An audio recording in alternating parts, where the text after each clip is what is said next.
Miguel Gregorio Antonio Ignacio Hidalgo y Costilla Gallaga, Mandarte y Villaseñor, mejor conocido como Miguel Hidalgo, nació el 8 de mayo de 1753 en la hacienda de Corralejo, cerca de Pénjamo, en el actual Guanajuato. Provenía de una familia criolla, con una relativa estabilidad económica, pues esta posición no era mala, debido a que los criollos se colocaban por encima de las otras castas, pero siempre por debajo de los peninsulares. Su padre, Cristóbal Hidalgo y Costilla, nativo de Tejupilco de la provincia de México, era administrador, y su madre, Ana María Gallaga, tenía raíces vascas. Fue el segundo de los 5 hijos que el matrimonio tuvo, y su padre le enseñó, tanto a él como a sus demás hermanos, las primeras letras.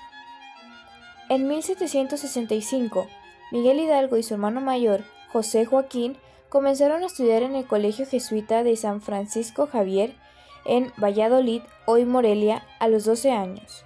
Habían transcurrido 3 años cuando la noticia de que el rey de España estaba expulsando de sus dominios a todos los jesuitas, lo cual interrumpió sus estudios, pero fueron retomados en el Colegio de San Nicolás Obispo, igual en Valladolid.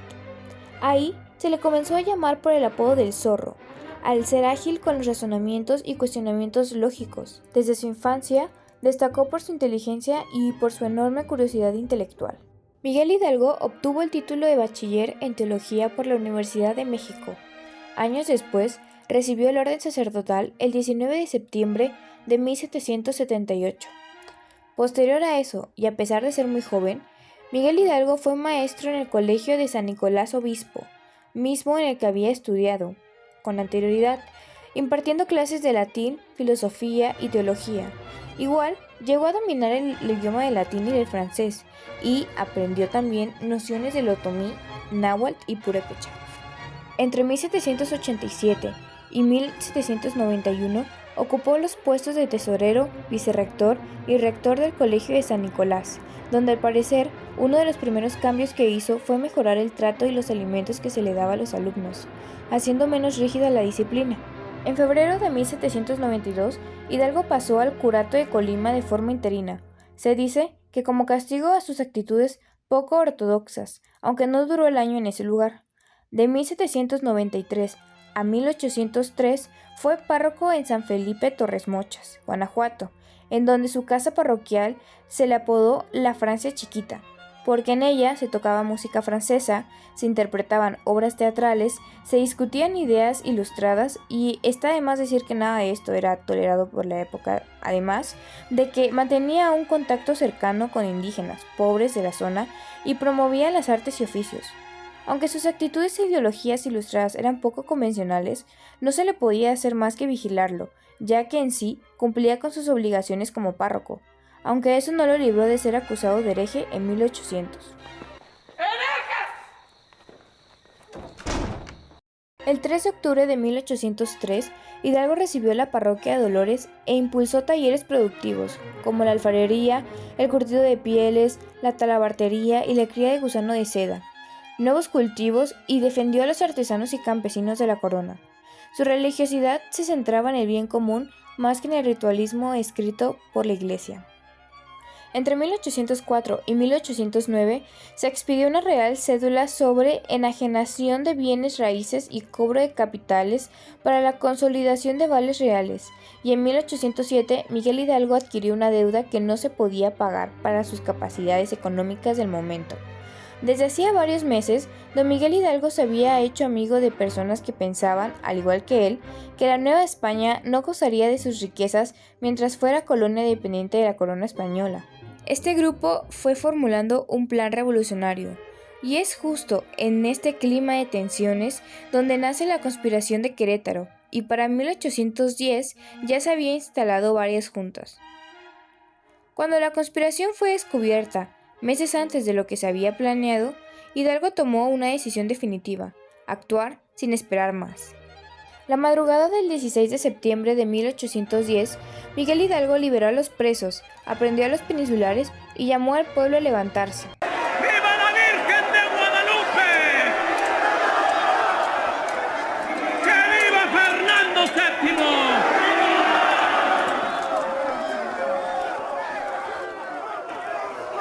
¡Ustedes compatriotas deben defender Hidalgo este encabezó la pueblo. marcha junto a Allende y Aldama, y en pocas horas miles de personas se sumaron a su movimiento que buscaba justicia, libertad y el fin de siglos de explotación. Ante la proximidad del ejército insurgente, los españoles, junto con sus familias y sus caudales, se refugiaron en la Alhóndiga, dejando que el resto de la población se defendiera como pudiera. Esta actitud indignó a los vecinos y no hizo más que reafirmar su decisión de apoyar a Miguel Hidalgo y a su ejército. Después de 4 horas largas de lucha, los insurgentes se adueñaron de la Alhóndiga. La batalla del Monte de las Cruces también fue un triunfo, aunque muy costoso en recursos como ingente, y una gran decepción cuando, por orden del capitán general Miguel Hidalgo, no se continúa por la toma de la capital. Después de esto, toma rumbo hacia Guadalajara, donde se reorganiza y durante su estancia en la ciudad ordena la publicación de un periódico insurgente, El Despertador Americano, para que la población en general conociera el decreto de la abolición de la esclavitud que él mismo estaba estipulando. En enero de 1811 se tuvieron noticias de que el enemigo, al mando del general Félix Calleja, se dirigía al encuentro del ejército insurgente. El 17 de ese mismo mes, Miguel Hidalgo, en contra de la opinión de Allende, decidió presentar batalla a campo abierto. El resultado fue una horrorosa batalla a favor de los realistas, donde la batalla del Puente del Calderón es ganada a mano de Calleja. Tras esta gran derrota y la condescendencia que le tenía a los insurgentes, donde justificaba la degollación de más de 200 peninsulares como respuesta a los actos de Calleja, son suficientes razones para destituirle el título militar. Hidalgo y un grupo de oficiales soldados sobrevivientes decidieron dirigirse hacia la frontera norte, donde fueron emboscados en Acatita de Baján el 21 de marzo de 1811 por un numeroso grupo al mando de Ignacio Elizondo, quien supuestamente iba a ayudarlos. Tras su captura, enfrentó 2 juicios, uno civil para desacreditarlo como líder insurgente y uno eclesiástico para poder revocarlo de su estado clerical. Se dice que se mantuvo sereno y defendió sus motivos hasta el final. Fue fusilado en Chihuahua el 30 de julio de 1811, convirtiéndose en un mártir de la causa independentista, al cercenarle la cabeza para exponerla junto a la de los otros insurgentes capturados, Allende, Aldama y Jiménez en Guanajuato.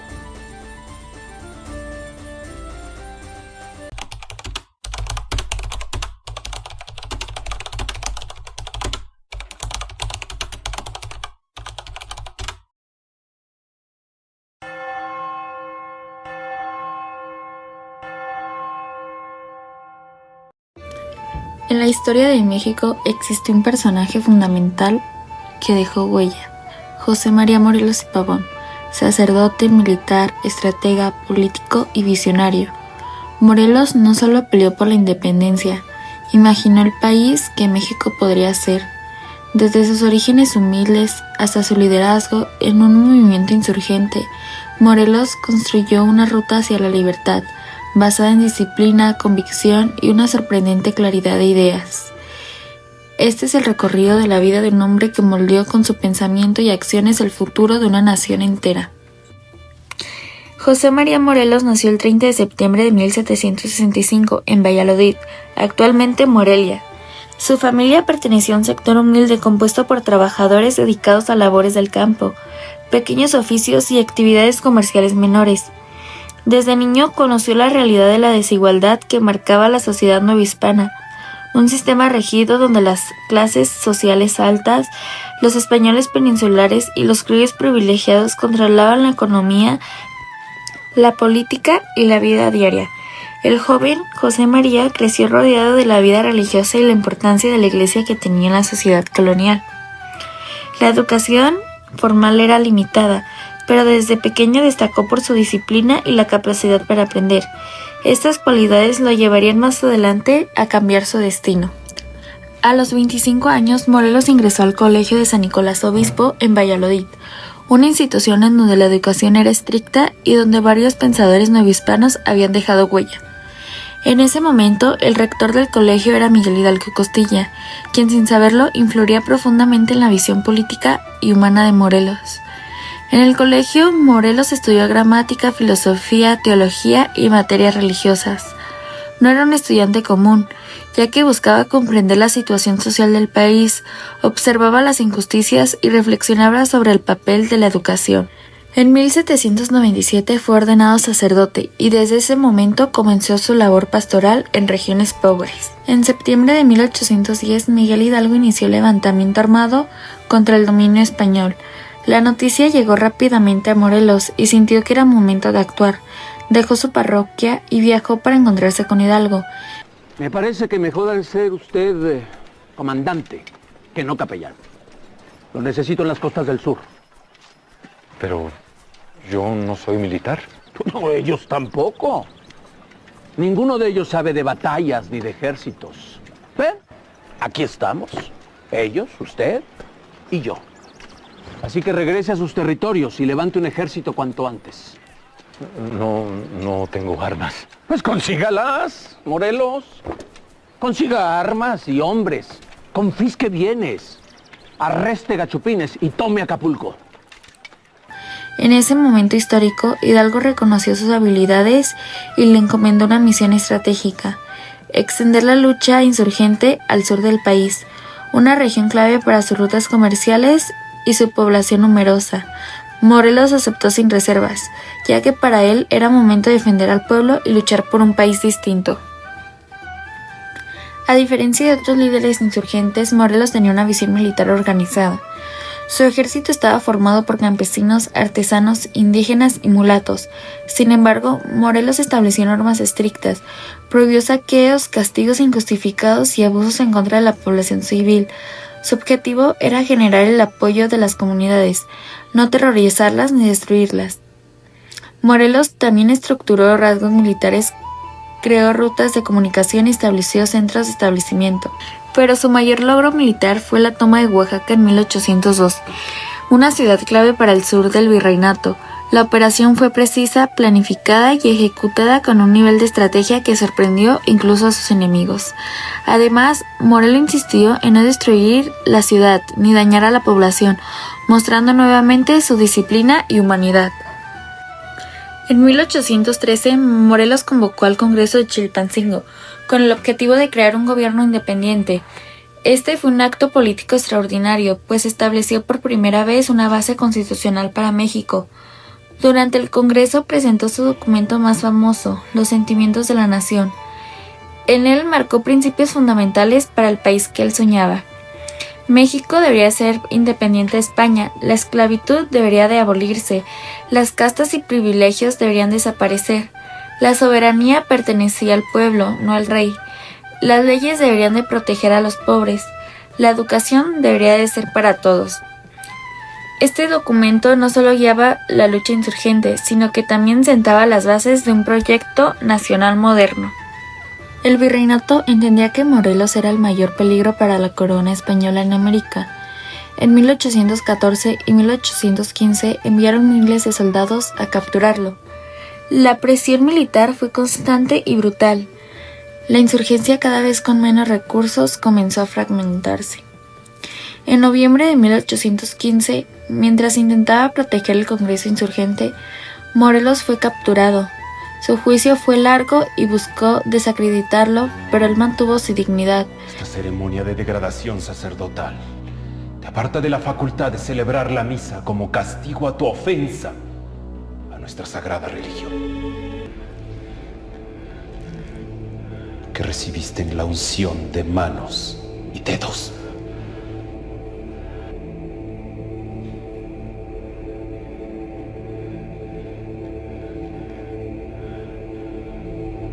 Te quitamos el hábito clerical y te desnudamos de todo adorno de la religión. El 22 de diciembre de 1815, José María Morelos y Pavón fue fusilado en San Cristóbal, Ecatepec.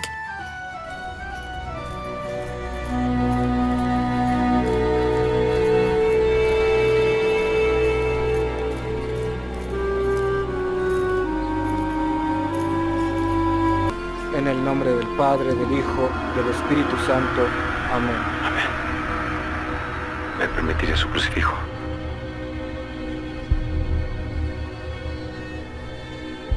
Gracias.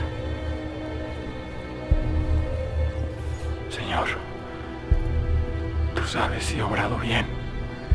Y si no, me acojo a tu infinita misericordia.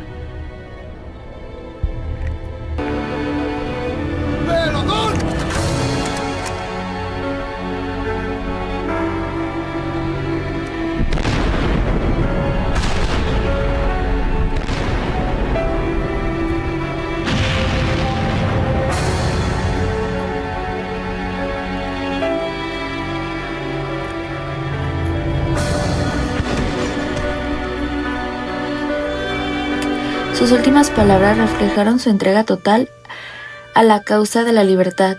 La vida de José María Morelos y Pavón muestra que un hombre humilde, guiado por su convicción y su fe en la justicia, puede transformar la historia. Un líder que luchó hasta su último aliento, no por gloria personal, sino por construir un México mejor. Su legado sigue vivo. Recordamos que la verdadera independencia nace de las ideas, la valentía y la esperanza. Sin embargo, su muerte no detuvo el movimiento. Sus ideas continuaron inspirando a los insurgentes que siguieron luchando.